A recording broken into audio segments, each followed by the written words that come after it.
इससे पहले अगर आप भी भगवान कृष्ण के भक्त हैं और वृंदावन में बांके बिहारी मंदिर जाते रहते हैं तो आने वाले वक्त में वहां पर आपको कई बदलाव दिखेंगे, क्योंकि पहले तो योगी सरकार ने मंदिर में भव्य कॉरिडोर बनाने के लिए करोड़ों का बजट मंजूर किया और अब ट्रस्ट का गठन करने का फैसला कर लिया है, जिसमें नियुक्तियां भी जल्द होने वाली हैं। लेकिन ट्रस्ट से ज्यादातर भक्त और संत खुश हैं, मगर चंद स्थानीय दुकानदार और लोग इससे नाराज भी हैं।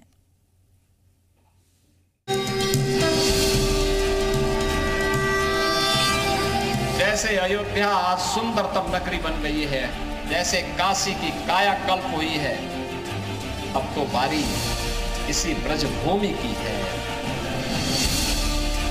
मथुरा में बांके बिहारी मंदिर के लिए यूपी सरकार ने ट्रस्ट बना दिया, जिसके आदेश भी जारी हो गए।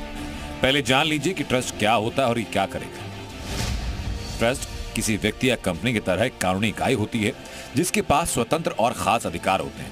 मतलब वृंदावन के बांके बिहारी मंदिर में अब ट्रस्ट के अधिकारी ही तय करेंगे कि पूजा व्यवस्था कैसी होगी। भगवान कृष्ण के मंदिर में त्योहारों पर मंदिर की सुरक्षा व्यवस्था कैसी रहेगी, ये भी ट्रस्ट ही तय करेगा। साथ ही बांके बिहारी मंदिर में बनने वाले कॉरिडोर का कामकाज भी ट्रस्ट की देखरेख में होगा। इस न्यास का गठन यहाँ पर किया जा रहा है। हालांकि इसको लेकर के पुजारियों में काफ़ी ज़्यादा विरोध है। पुजारियों का कहना है कि उनकी प्रतिनिधित्व तो इसमें नहीं है, लेकिन श्रद्धालुओं में काफ़ी ज़्यादा उत्साह है। श्रद्धालु कह रहे हैं कि न्यास के गठन होने से कहीं ना कहीं अंतर्राष्ट्रीय स्तर की सुविधाएं यहाँ पर मिलेगी और उनके लिए काफ़ी ज़्यादा सहूलियत भी होगी। योगी सरकार ट्रस्ट पर तेजी से काम कर रही है। बांके बिहारी मंदिर के ट्रस्ट में कुल 18 सदस्य शामिल किए जाएंगे। इनमें पदेन सदस्य के तौर पर 7 ऑफिसर होंगे और बाकी 11 सदस्यों में समाज के अलग अलग वर्गों से प्रतिष्ठित व्यक्तियों को शामिल किया जाएगा, जो धर्म के काम को आगे बढ़ाएंगे और भक्तों की सुविधा के लिए सरकार के साथ मिलकर काम करेंगे। जिन 11 प्रतिष्ठित लोगों को ट्रस्ट में जगह मिलेगी, उसमें वैष्णव परंपरा से आने वाले 6 लोग शामिल होंगे और मंदिर के गोस्वामी परंपरा को मानने वाले 2 सदस्य बनेंगे। इसके अलावा एक शिक्षाविद, समाज सेवक और बिजनेसमैन भी बांके बिहारी ट्रस्ट का हिस्सा होंगे। ट्रस्ट के गठन से 500 करोड़ रुपए में बनने वाले बांके बिहारी कॉरिडोर के निर्माण में तेजी आएगी, जिससे संत और भक्त गद हैं। से जो हमारे यहाँ के श्रद्धालु आते हैं वृंदावन में, उनको काफ़ी फायदा मिलेगा। बिल्कुल सर, ये बहुत ज़्यादा बेनिफिट रहेगा इसके लिए, और लोग अपने धाम के उसके चीज़ के लिए आते हैं, अपने मान सम्मान के लिए भगवान जी के लिए आते हैं, उनको सबको बेनिफिट मिलेगा इस चीज़ का। तो लोग बेघर हो जाएंगे, कितने लोग दुकानदार मारे जाएंगे, ये सबको ध्यान में रखते हुए थोड़ा इस हिसाब को ऐसा करें, जो कॉरिडोर बनाने सबको ऐसा करें तो ठीक स्वच्छ और साफ बढ़िया बन के आए। कोई पहली बार नहीं जब कोई मंदिर ट्रस्ट के तहत संचालित होगा, बल्कि देश और उत्तर प्रदेश में कई प्रमुख मंदिर ट्रस्ट के अधीन आते हैं, जिसमें अयोध्या का श्री राम मंदिर केंद्र के बनाए गए श्री राम जन्मभूमि तीर्थ क्षेत्र ट्रस्ट का हिस्सा है। वाराणसी का काशी विश्वनाथ मंदिर और संकट मोचन मंदिर भी ट्रस्ट के अधीन आता है। आंध्र प्रदेश का तिरुमाला वेंकटेश्वर मंदिर यानी तिरुपति बालाजी मंदिर का भी ट्रस्ट है।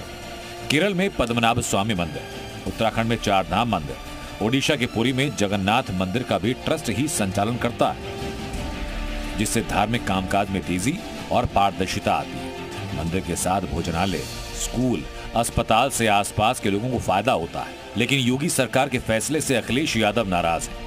उन्होंने बांके बिहारी मंदिर का ट्रस्ट बनाए जाने पर बीजेपी को घेरते हुए भ्रष्टाचार के आरोप लगाए और दावा किया कि सभी बड़े मंदिरों पर सरकार के प्रबंधन के बहाने बीजेपी और उनके संगी साथी अप्रत्यक्ष रूप से अपना कब्जा जमाते आते हैं।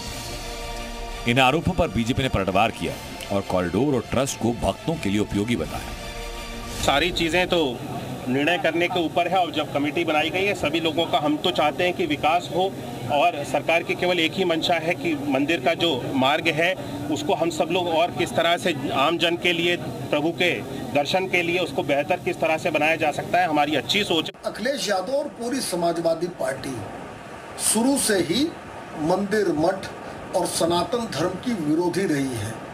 किसी को कोई भी वाकया याद हो कि कभी भी अखिलेश यादव और समाजवादी पार्टी ने कभी किसी भी सनातन धर्म से जुड़े स्थल या विषय पर समर्थन किया हो? ये मुद्दा सियासत का नहीं, आस्था का है। ऐसे में ट्रस्ट के गठन से होने वाले फायदों पर गौर करना चाहिए। हालांकि भ्रष्टाचार ना हो और पारदर्शिता बनी रहे, इसका भी ध्यान रखा जाना चाहिए, ताकि धर्म के काम में अर्थ का अनर्थ ना हो। मथुरा से राहुल मिश्रा के साथ ब्यूरो रिपोर्ट, जी मीडिया।